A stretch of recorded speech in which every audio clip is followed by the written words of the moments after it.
We are kicking things off right now with massive political shifts. House Democrats' campaign arm has dramatically expanded its flagship candidate program for the 2026 midterm cycle, signaling a real blue wave on the horizon. We're talking about the Democratic Congressional Campaign Committee expanding its Red to Blue program with 8 brand new candidates, including veterans, sheriffs, doctors, a firefighter, a journalist, and even a Grammy award-winning musician. This expansion shows Democrats are taking serious momentum, and we dive into who these new faces are and what it means for the upcoming election.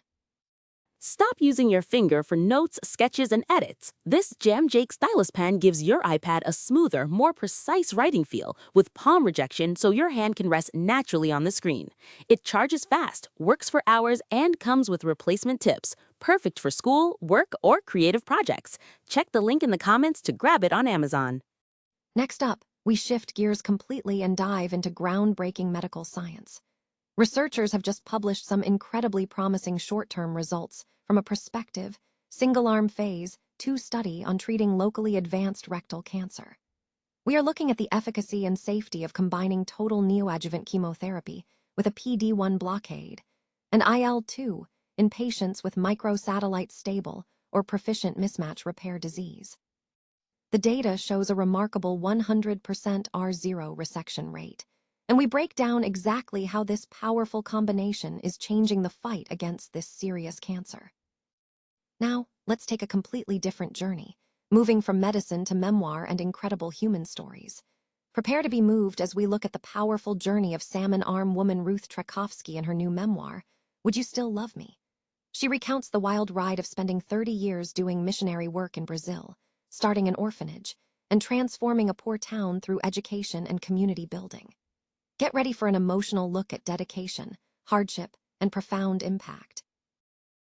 And finally, we wrap up with quick updates across the community. We're also keeping an eye on local news, including the report that Dorset Bechtold Strongarm Tea has passed in Beekman Town. Don't miss any of the latest headlines and political, medical, and human interest stories.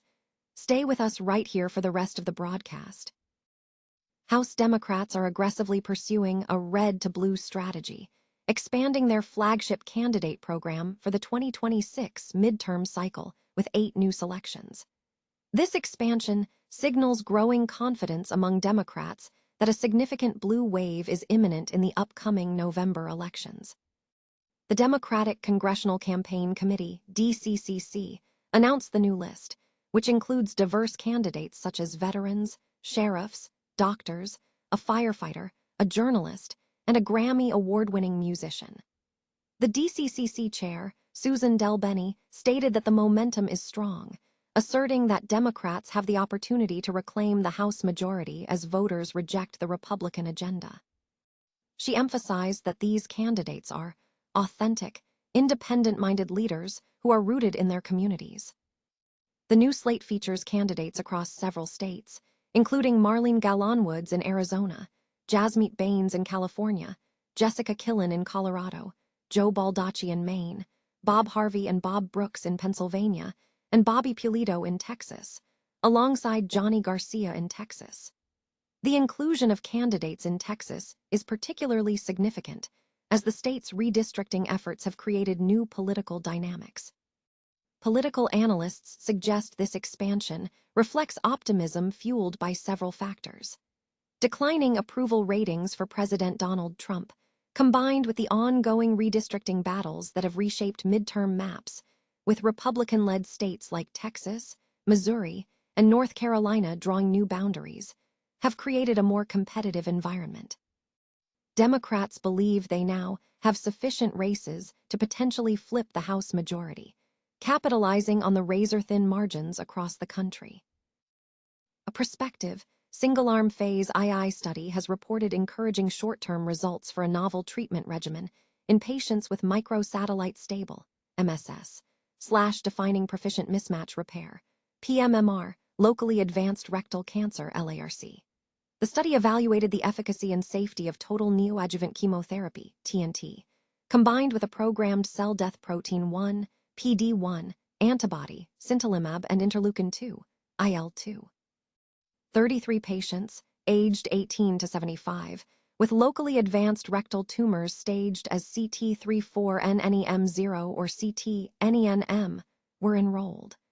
The treatment involved a 3-week cycle of oxaliplatin, sintilimab, capecitabine, and IL-2, administered over 6 cycles.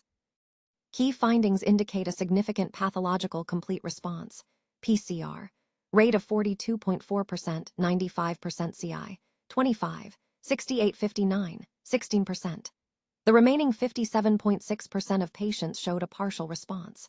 Tumor regression grading TRG was distributed across TRG1 9.1%, TRG2 42.4%, and TRG3 6.1%. Surgical safety was high, with a 100% R0 resection rate achieved after radical surgery, and no cases of grade B/C anastomotic leakage or bowel obstruction were reported. Immunological analysis revealed that patients achieving PCR exhibited significant activation of CD8 plus T cells, NK cells, and M1 macrophage subsets within the tumor microenvironment. This suggests that the combination of PD-1 blockade and IL-2 successfully reprogrammed the immunosuppressive environment, driving a more effective anti-tumor response. Regarding safety, the incidence of grade 3 adverse events, AEs, was 21.2%, with no grade IV or V events or treatment-related deaths observed. Adverse events were predominantly manageable, with vomiting being the most common AE. The study highlights the potential of combining an immunogenic antitumor agent, IL-2, with an immune checkpoint inhibitor, PD-1, in MSS-PMMR-LARC, representing a subtraction, omitting radiotherapy and addition, combining ICIs with IL-2 approach.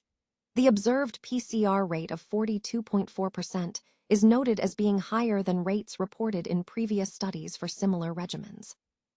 While the study is a small, open-label phase II trial, preliminary data suggest a promising therapeutic strategy for this patient population, warranting further investigation in large-scale randomized controlled trials to confirm long-term survival benefits.